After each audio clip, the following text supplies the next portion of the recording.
New polls show a tightening race in 4 key swing states. New Quinnipiac University polls this morning show a near-dead heat just 59 days ahead of the election. In Florida, Trump and Clinton are tied at 47%. Take a look at North Carolina, where Clinton leads Trump with 47 to 43. And then there's Ohio. Trump is leading 46 to 45 in Ohio. In Pennsylvania, Clinton leads by just 5 points, 48 to 43. Again, there's very much in the margin for error here, so it is that tight across the board. I want to bring in former New York State Lieutenant Governor and Trump supporter Betsy McCoy with us this morning, as well as Jaymu Green, a Fox News political analyst and former advisor to Hillary Clinton's 2008 presidential campaign. Good to see you both. Thank you so much for joining us. Thank you. Your thoughts this morning on these new poll numbers? Well, obviously the race is very tightening, and Donald Trump has a big advantage because the economy is so important to voters, and he has an economic plan that can produce 4% growth.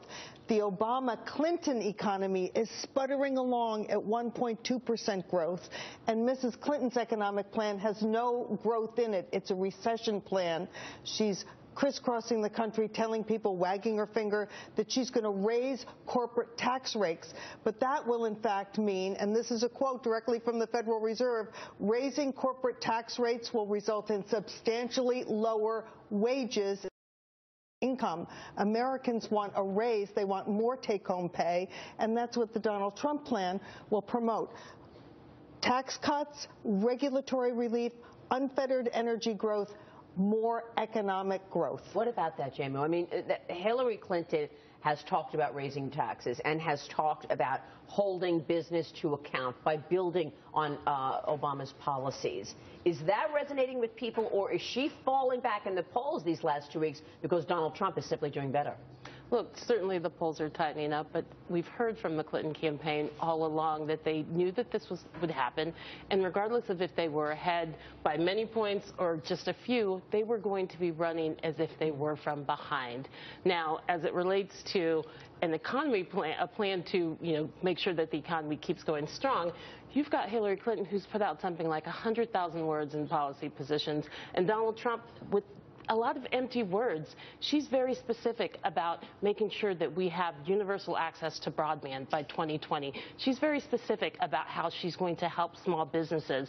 She's very specific about how she's going to help low-wage workers who have not profited from the increased productivity that corporations are seeing. She's very specific. Donald Trump, it's a lot of platitudes, and I think anyone who sees them, whether it's on the Commander-in-Chief Forum, on the same stage, answering similar questions, it becomes clear who has the substance and who doesn't. James Freeman, let me get you in here because you've looked at both plans. Now, Hillary Clinton has a lot. You talked about a lot there. In fact, Dagan has made the comment that on her website it's like A to Z. Is it too much where we don't really know what is driving her policy, whereas Donald Trump has been laser focused on 15% corporate tax rate and sort of moving the economic needle? Yeah, she's not promoting the biggest tax increase ever. It's a lot of small items that she hopes will be appealing to people. It's a more complicated tax code. It's more set-asides, deductions, credits. Yeah, it's overall brackets, tax increase, 8 brackets. Overall tax increase and higher investment taxes, which is a jobs killer, as you mentioned. Trump, do we wish there was more detail? Yes, but what he's put out there, very pro-growth. You're talking about big rate reductions on the corporate side, immediate expensing, which is a huge issue to get people to invest, make capital expenditures. Now, Morgan, also this morning we are learning that the Department of Justice has granted immunity to Paul Combetta, or Paletta River Networks, the person who used BleachBit to delete Clinton's emails. This immunity news is coming as an FBI source tells Fox News exclusively that Clinton's emails had multiple classified markings, and her claim of not understanding the classifications really doesn't check out. Is this ongoing email scandal causing the polls to tighten? Do you think that's what's behind it? Absolutely, definitely, because if you look at what's happening in the polls, it's not that Trump has actually gained more supporters, although Republicans are starting to coalesce around him. It's that people are falling out with Clinton. What's interesting, what you just noted about this breaking news, is the FBI FBI director said that he's not pressing charges against her. So why is someone just now getting immunity? Does that mean there's an investigation into her senior staff? So why is he getting immunity now? I mean, that's a big puzzling question. It is. Yeah, How do you read that, James? Well, yeah, you think of prosecutors as doing deals in order to get something on somebody else, and there's no activity here. Why has the FBI to this point basically given her staff a pass, several of whom claimed they knew nothing about the private server, even some of the people who were using it?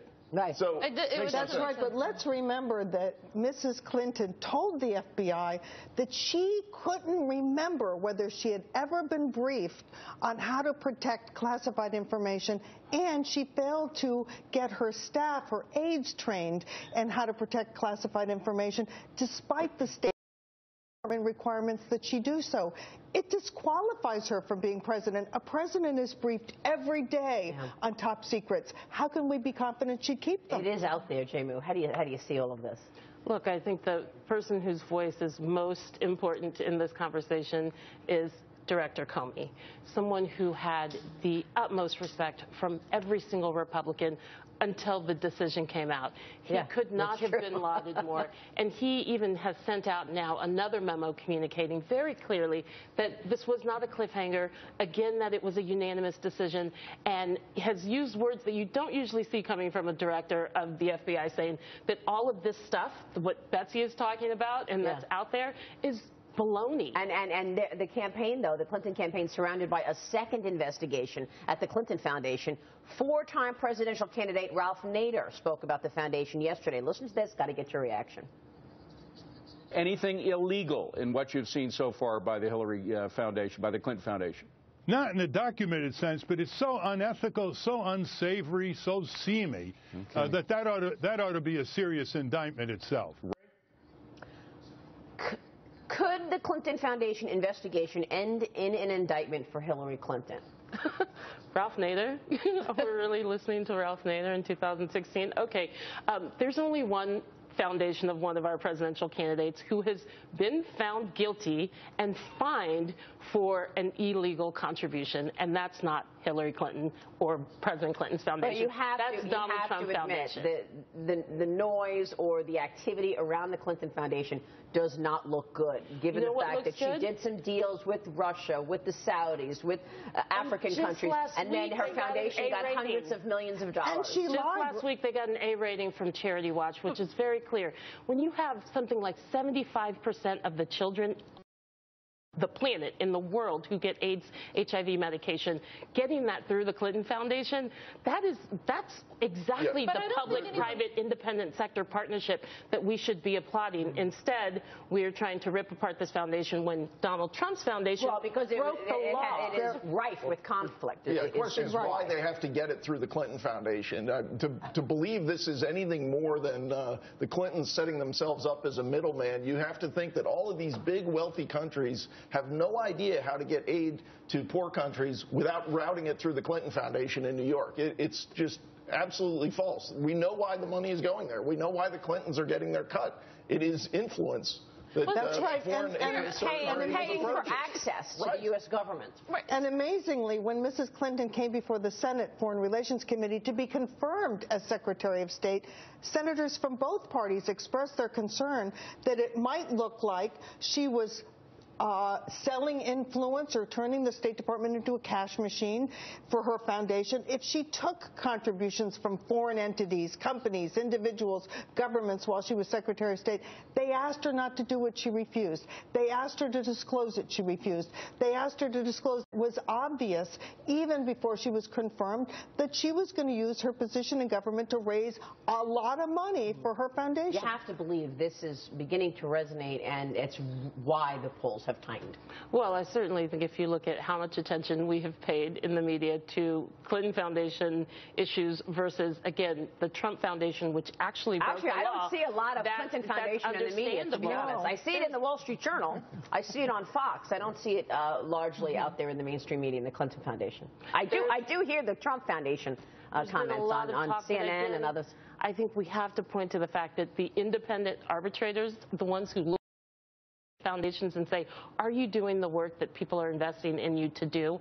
They've gotten an A rating. They have never been under Look, any a lot of money to charity. He's still a criminal. They were graded last week, and they passed But with if they flying do, colors. but if the foundation does great work, let's just say for the sake of argument that the foundation does do great work, so there's no reason why they can't give that great work over to the Bill and Melinda Gates Foundation, while if she were to win the presidency, to remove any conflict of interest. Give it to another reputable organization if you're really saving Well, they're lives in doing Africa. that if she wins, but they're announcing that they're taking donations until the election, which just people are questioning. Betsy McCoy, Jay McGreen, great to see you both, ladies. Thank you so much. Coming up next, Wells Fargo has to pay $185 million in fines after its employees created millions